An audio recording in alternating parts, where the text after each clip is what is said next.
first ASMR video. I've been a fan of ASMR for a while, but since this is my first video, please let me know if anything is too loud or too soft.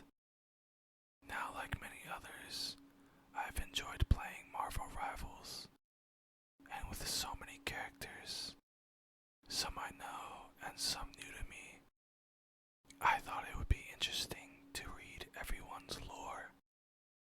Starting with the first character, Adam Warlock. The background gameplay footage will be of one of the best Adam Warlock players in the game at the moment, Gilbert Noodle. Now let's read Adam Warlock's first hero story, Golden Sail. Golden Sail. In the beginning, there was darkness. The universe was no more than an endless void, a vast expanse of silent nothingness, until celestial forces shaped the stars and mothered life into being. Just as the universe began in darkness, so did I, created within a protective cocoon from which I burst forth, fully formed, a golden guardian designed to bring peace to the galaxy with my vast cosmic might. But there is a cycle to life, and just as I was born from this cocoon, now I have returned to it much sooner than I could have anticipated. My cosmic awareness sensed that something was amiss, a great disturbance in the fabric of time and space itself. As multiple realities and timelines became entangled, I reflexively shielded myself within this protective shell. If I truly hoped to fulfill my ultimate purpose, then I would have to abide my time and build my strength for the trials ahead. But what would they be? Even with my deep connection to the primal forces of the universe, I was both literally and figuratively in the dark once more. As I slumbered within my restorative sheath, it became a wayward vessel floating through the cosmos. I was no longer in control of my own destiny, merely a passenger adrift on the currents of fate. The silence out among the stars brought a sense of tranquility I had not experienced since before my birth. The serenity would not last long. Adam!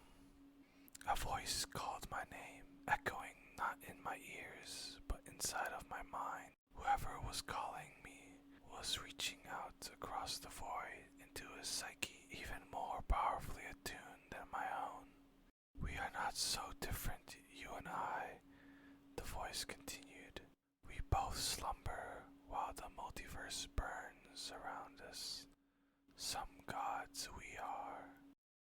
As the powerful words pulsed within my brain, an image began to form in my mind's eye. A man confined to a sacred chamber, not quite a cocoon like my own. His was nearly as old as time itself, yet similar in many ways. The bearded man within was frail and weak, devoid of power, but he was not always so. As my mind was flooded with brief glimpses of his storied past, it became clear that he was once a mighty king that ruled a glorious realm for centuries on end. Time is something I have never feared, he said inside of my mind. Not until now. Time and space are twisting around us, and I am trapped here within the Odin sleep, unable to do a damned thing about it. The Odin sleep. Of course, I knew the voice was familiar, even if the man himself no longer was. It belonged to the All-Father of Asgard, mighty Odin. Had he fallen to the same forces that had caused me to reflexively retreat into my cocoon? Nay, Odin replied, reading my own thoughts. I was brought low by the machinations of my own son, the trickster known child has usurped the throne of Ysgard and is set to destroy our proud legacy for his own selfish ends yet again. Did he say Ysgard? How curious. But the proper name of his realm was the least of my concerns. While the rage that the All-Father felt about his son's actions was palpable, there was something more beneath it, a deep concern that spanned far beyond the realm he once ruled.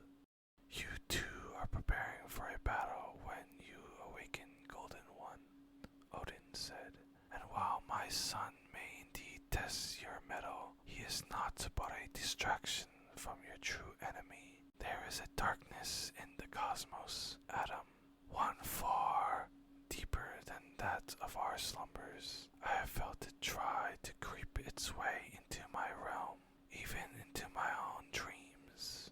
Should it be set loose, I fear it will corrupt all it touches, snuffing out the stars themselves until nothing remains. What could he be speaking of? I called out to Odin for an answer, but his voice had muted to nothing more than a distant echo. As my cocoon drifted far past the embattled realm of Ysgard, I left a small fraction of my soul's energy behind with the sleeping Odin, a hint of light to keep the darkness he spoke of at bay.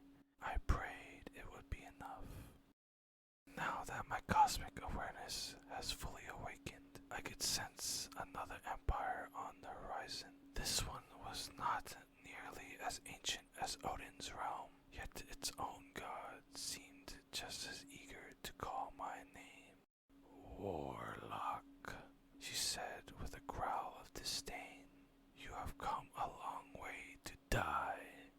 Was I being threatened merely for passing through this space?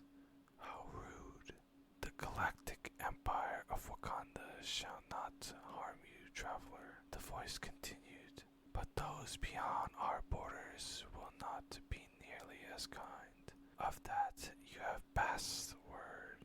Bast, the panther goddess, a member of the Orisha, a pantheon of deities worshipped by the people of Wakanda. But last I recalled, Wakanda was merely a nation on the planet Earth, not an interstellar civilization. Could I have drifted into another reality? More precisely, Bast interrupted. Other realities have drifted to you. This time stream entanglement has brought us together from across a multitude of planes. What is left of each universe is converging into one, as we have been gathered. Gathered? For what? For the feast. As Bast snarled her final words into my mind, it became clear that her divine presence had somehow been corrupted. Could she have been tainted by the very same darkness that Odin had warned me of? I had no way of knowing, as my journey across the spaceways had already continued deeper into the heart of this strange patchwork galaxy.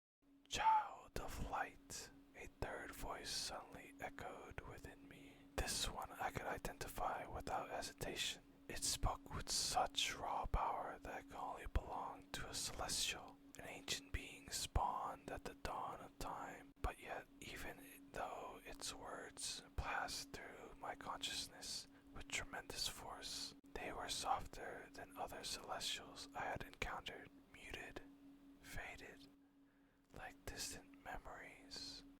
You would be wise to listen, lest my fate end up being yours as well, the celestial implored, though I had little choice to give it anything less than my undivided attention.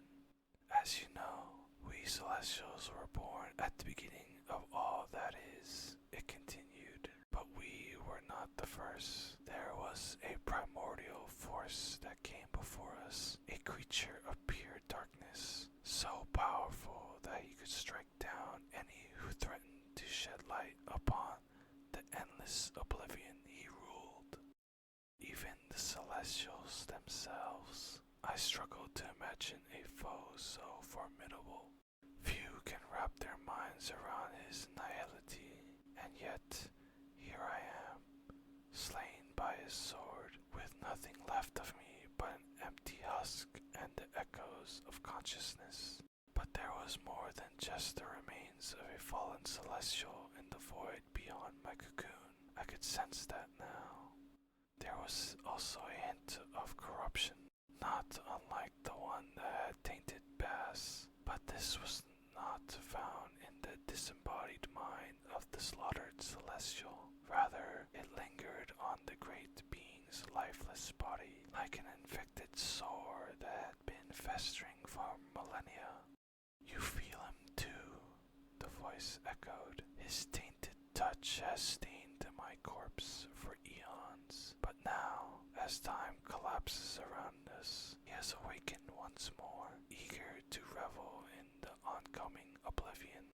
I have called out to others like you, great cosmic forces, ancient warriors, even the gods themselves, for help in containing his eternal blackness, but they have either retreated or succumbed to his poison. Perhaps you will fare better. Hoping the celestial was right, I reached out with my mind, desperate to identify the source of this cosmic impurity, but my thoughts became clouded as I heard the celestial scream a final warning. Beware, child of light. He has found you. Who has found me? The celestial did not answer, but another voice did, with a tone of 1,000 times darker than the blackness within my cocoon. No. As he spoke his own name, I could feel his dark tendrils digging into my mind. This ruler of the void, this king in black, had awakened somewhere and was dragging me towards him. Try as I might, I could not escape his grip. Do not give up hope, child, the celestial said, its voice rapidly fading. You will not be alone. Suddenly, a burst of cosmic fire erupted through the heavens, producing a flash so brilliant that it permeated the walls of my cocoon. The light lasted only a second, but its unusual shape forever burned itself into my mind. A majestic bird, its flaming wings spanning across the cosmos. Before I could process what had happened, the vessel that was meant to protect me now hurtled through space towards a destination unknown. My body was still confined, but my mind was in a heightened state, where there had once been blinding light. Now darkness and despair had slithered their way in. I was overcome with images of the horrors that Null had once committed, and those he had yet to unleash upon the universe. I could see his past and his future, but what of his present? That, it seemed, was shrouded in mystery, a void greater than Null himself. Suddenly, my journey across the galaxy came to a violent end, as my vessel made impact against a most unusual surface. Was this a planet? No, I could feel it withering around me as if it were alive, and more, I could feel Null's sinister presence closer than ever. Wherever I was, he was as well. Before my cocoon could be dragged beneath the churning sea of oblivion surrounding it, a single crack appeared above me. Where before there was nothing, now there was the faintest glow, the faintest hope. I pushed through, emerging from my cocoon to gaze upon the surface of a world teeming with alien life. And as my mind touched their hive mind, it all became clear. This was Clintar, the planet of the symbiotes. It was here that Null was once worshipped as a god. It was here that his followers imprisoned him eons ago, and it was here that he was biding his time, regaining his strength, in hopes to break free and claim his prize once more. Perhaps he dragged me here to snuff out my light before I could drown out his shadows, but he made a grave miscalculation. I broke free first, and as I stood upon Null's planet-sized prison, I made a solemn vow to do anything in my power to make sure that his infinite blackness would not go unchecked. In the beginning there was darkness, but in the end there will be light, and I shall be the one to help it shine. I hope you enjoyed that hero story. Let me know in the comments who you are most excited for next, and I hope to see you at the next one.